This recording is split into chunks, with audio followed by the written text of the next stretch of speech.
Good afternoon, guys, and welcome to the podcast. I've got a really special guest for us today, Matt Bonelli, coming to us from South Carolina, and he inspires people to live at the pinnacle of their ability and purpose. He's got a fantastic energy, he's got a great story, and I'm really happy to have him on the show to inspire the audience and add value. Matt, welcome. Awesome. Christopher, thank you so much for having me, man. It's a pleasure to be here.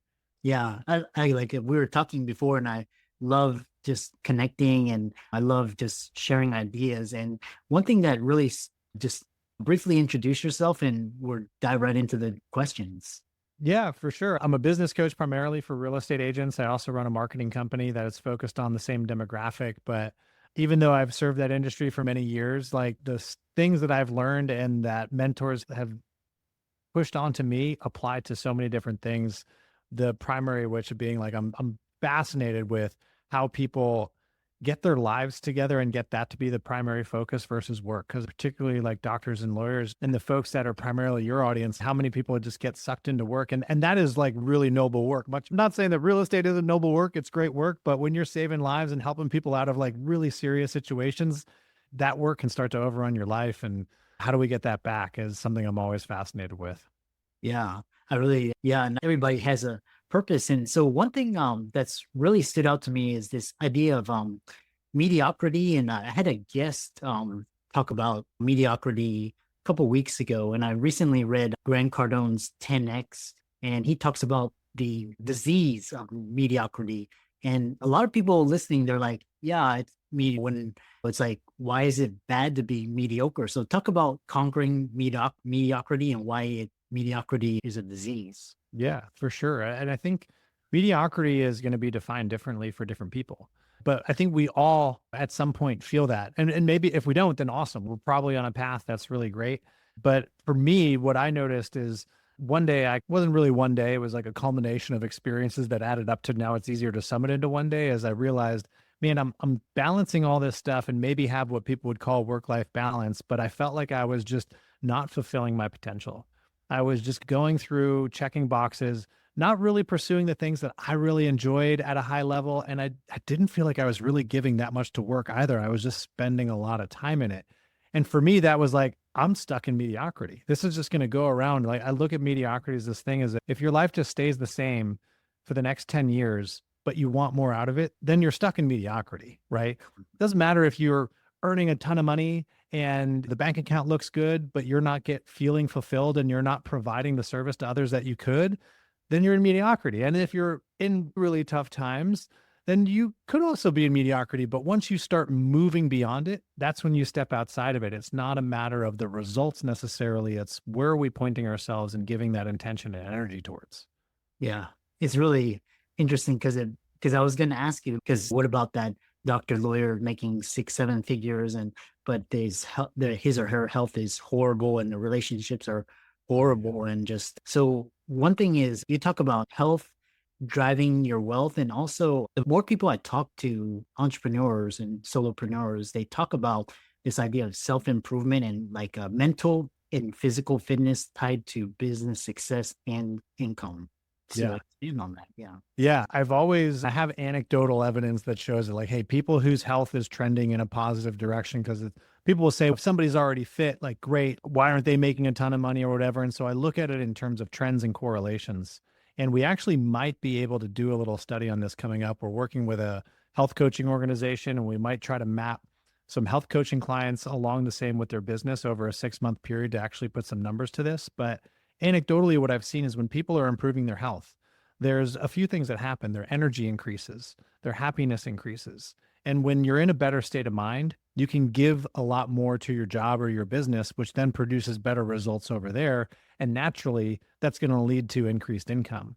And I've seen it for myself too. And I've done intensive programs like a 75 hard or something like that. Like looking even over those short time periods, I'm like, man, business seemed to be doing better when I was really highly focused on my health and getting the right sleep and putting in the right exercise and the right food. I was like, there is a correlation there. And I know we can all feel it because even let's take drinking alcohol as an example, right?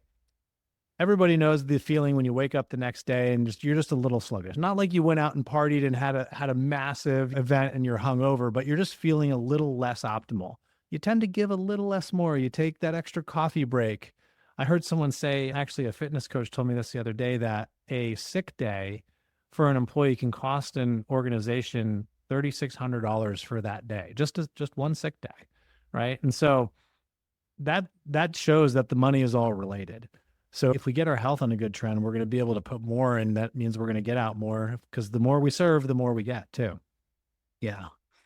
Yeah, and it's so interesting because I've been always fascinated with people like Tom Brady and like people that operate at really high levels, and they've always talked about sleep and water and just working out and really structuring their lives so that they're at their absolute best. And the more people I talk to, is they talk about really prioritizing health. The next question I have is, people think that business is all marketing and sales, but then you talk about relationships, our business, and why building strong relationships is so important for sales and business. Yeah. And we can all map like a sales funnel to a product, which can work, but then you're going to develop a relationship with that company. And particularly for this audience, mostly service based. And so I would ask, like, where do people get most of their business? Probably a lot of them is through referrals, through relationships that they have, clients that they've served, particularly attorneys. I know it's definitely, certainly that's how I connect to attorneys. If I need an attorney, I go ask somebody, hey, who's your best guy in this area? And I get connected with somebody. And so if we look at that, the power of our business really comes from our network and our relationships. And where I coach in real estate, it is especially true. The surveys every year that come from the National Association of Realtors show that the overwhelming majority of buyers and sellers find their agent through a relationship, whether they already know the person or it's through a referral from somebody. And so when we look at that, it's great. Let's harness that power and then map our sales and marketing to drive more relationships versus trying to just get a transaction and then move on to the next. Yeah, and then there's this really popular saying, your network is your net worth, and you can always draw upon that. And the more people you can, what's beautiful is these days we have social networks too. So the other question is, I've recently finished reading this book called The Power of No, and it was really quite profound. And it was like, just basically, I think the power of no is great, much greater than the power of yes. So talk about why that is, and what should people start saying no to so they can move faster towards success? Yeah, I find the yes no conundrum is so interesting, because a lot of times, whether we're saying no or yes, we don't really know what the opposite side of that, because every no has a yes on the back end. And I think that's why no becomes so much more powerful, because if we know what we already have said yes to, then it's easy to say no, because we then are keeping our commitments. And so the first place I look for this, Christopher, is the calendar. And have we put our priorities on the calendar? Have you put your health on the calendar? Have you put your family on the calendar? And if they're there, that's going to help you say no to something that would then impede that. Because when you say those no's, and now you don't get to tuck your kids in at night, perhaps, and there's always exceptions, by the way, there's always exceptions, but we want to map to the rule. Because if you add up all of the missed opportunities from saying yes to something that had you say no to something bigger, you look back and go, gosh, I missed out on life. And work overtook. And it's no, you didn't miss out on life. Your life just happened to be work. That was the priority that you gave it. So if we put things on the calendar, now we know that, hey, these are the things I'm saying yes to. And unless something else comes in that's an absolutely hell yes, then it's probably a no, right? And that's where no becomes so powerful, when you know your calendar and what your priorities are. Mm, yeah. And a follow-up question I have for you is, there's the power of focus. And the more people I've talked to, that's like, they just basically stay in one lane, and they don't, like, to the exclusion of everybody's like thinking about this and that, but they just do one thing and they do it the best. And it also correlates to this power of saying no, but this power of focus, and how entrepreneurs or solopreneurs should start, the power of focus. And how do you avoid getting distracted when there's so many people doing different things? Yeah, it is really hard. And like, distraction comes in all ways too. There's the devices, but there's also the mental distractions of, man, Christopher's killing it over here. Like, how can I got to be like him somehow. And I'm just constantly thinking about, man, what is he doing? Why am I not doing it? And like those things become distractions as well. And so I think with focus, we need to start with our environment. And it's two environments, our physical and our mental environment. So when you know the most important tasks for that you're going to do to grow your business or and grow your health or grow your relationships is to get those things in place. And then what is needs to change in the environment? If it's work, it's do I need to have my desk cleared off? Do I need to make sure that I have all the windows closed out? Do I need to make sure I have my phone on silent and turned over so that I don't see the things that light up? And then what do I need to do to my mental environment? Do I need to go into a block of activities with some gratitude and affirmations to start? Do I need to say a prayer before I get going? Do I need to take some deep breaths and do some meditation before I get into it so my mental environment is clear? Do I need to say, okay, let me write down, think about Christopher's awesome stuff that he does later on a post-it note and go stick it on the wall so that you can get it out of your head? If you clean the environment, it's going to be so much easier to focus, particularly if you have that time blocked and you know exactly what you're going to step into. Uh-huh. Yeah. And how do you, yeah, it's in the, a really common fear that I talk to is this fear of missing out. Mm. And how do you manage those fears? How do you maintain that faith that you're on the right path, that you're doing the right things? Talk about just how you personally manage that fear of missing out. Yeah, it's a hard one. It's an evolution, but I think a lot of people will relate that to I'm going to sacrifice this for this. And it comes down to choices. Like I've come to accept that, okay, there is no missing out. There's just the choices that I make. And if I own those choices, then I'm not missing out because I chose to be here. I chose to do this over that thing. And if that fear really is still there, then I think it should be explored.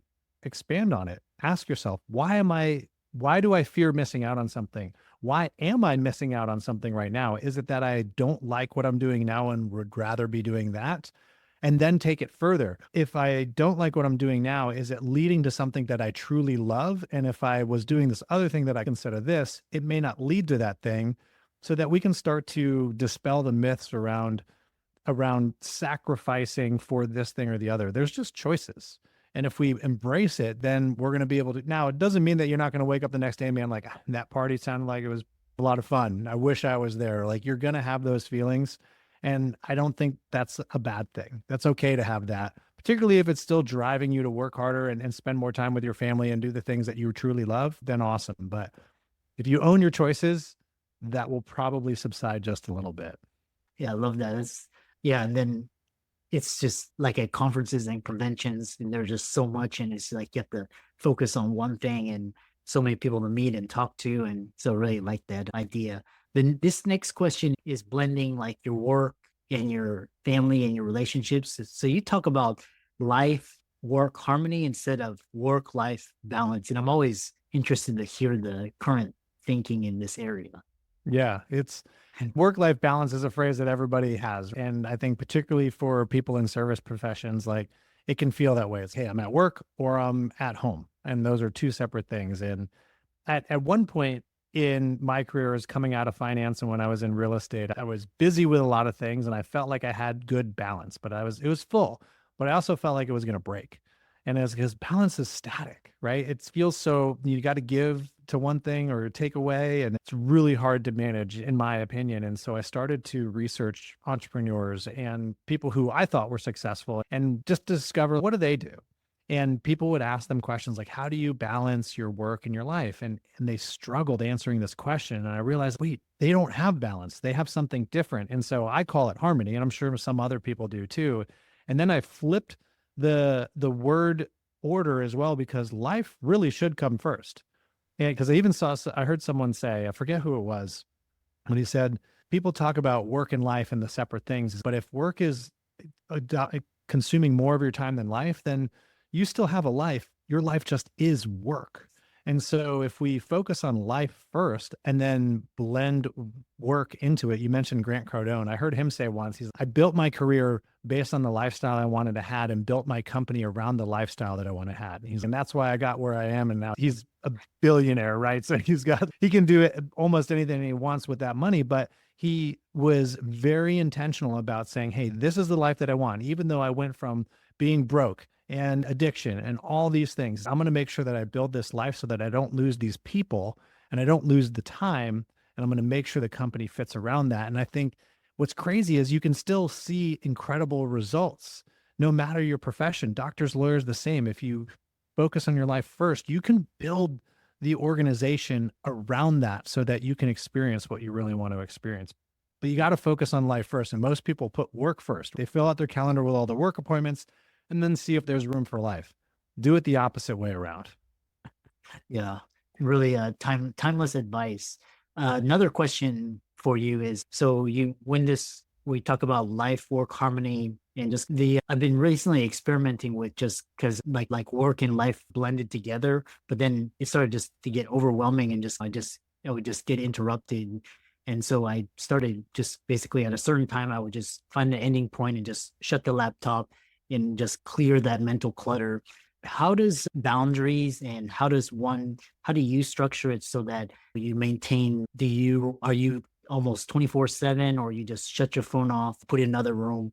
Talk about these types of boundaries so that you can focus on your family or your health or your fitness or your Yeah. I mean, your example of having your end of day, like ceremonial, like closing the laptop. I think that's a great place to start. Is for most people don't give themselves an end date. And particularly in service professions, we give people access to our personal world by handing them our personal cell phone number. We're like, here we go. Here's my cell phone. You can call me at any time. And then you walk away like, that's no problem. And then they do call you at any time. And you're like, what did I do? And this is particularly proficient in real estate because a lot of real estate people are like, hey, we're 24/7. It's no, you're not, because you got to sleep at some point. And what is an emergency in certain businesses is not really an emergency at that time. Like you don't need to be negotiating contracts at 11 o'clock at night. And so I think first you have to set up, what do I want my ideal structure to look like? And will that work for the industry that I'm in and the business that I'm in? And if not, you make some minor adjustments, say, hey, how can I make the best of this? Because it could be even for a doctor. And I think doctors still carry pagers, perhaps. Could be like, hey, instead of carrying my phone that has full access to me, I'm just going to have my pager so that if there's a true emergency, that will come through. Right. What I've done is I actually have two phones now.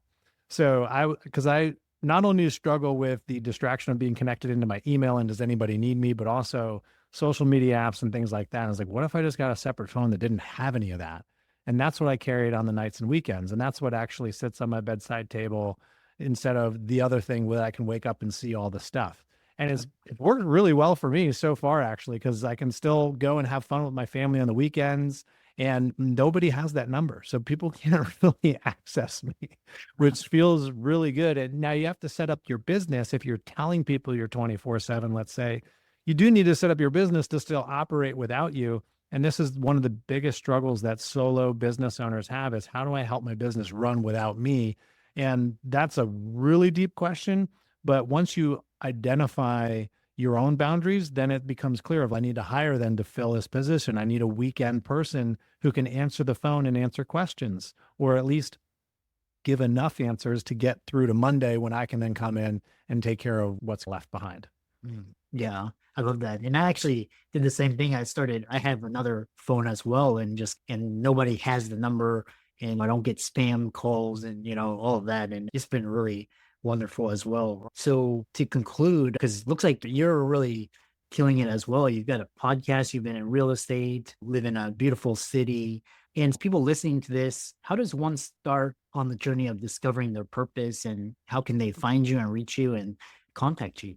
Yeah, people can find me. Instagram's a great place. I answer every single DM and all that stuff. And that's Matthew J. Bonelli on there. And you can always find me there. And in terms of how you find that purpose, I always start with a core values exercise. And if you want to DM me core values, I can send you an exercise that'll help you start to go through some of that and figure out, hey, what are the things that I really want to prioritize? And it's a really fun little exercise to do. And once you identify that, and there's some deeper work there. It's a long process, and it could take months really to get what you're comfortable with. Then it's making sure that whenever you're doing goals and action plans, that you map it all to that mission and vision that you have for yourself. Because a lot of times, Christopher, I'll see people design businesses and business plans and action plans that are completely misaligned with their own personal goals. And it drives them crazy because you're going down a path to the left when you want to be going down a path to the right, when all we need to do is change that business plan a little bit. You can still be in the industry and you can bend and go down that path towards where you really want to be. So that's where I would start. Yeah. I love that. And I really enjoyed talking with you, and I love your energy and your passion. And be sure and thanks so much and keep up the great work.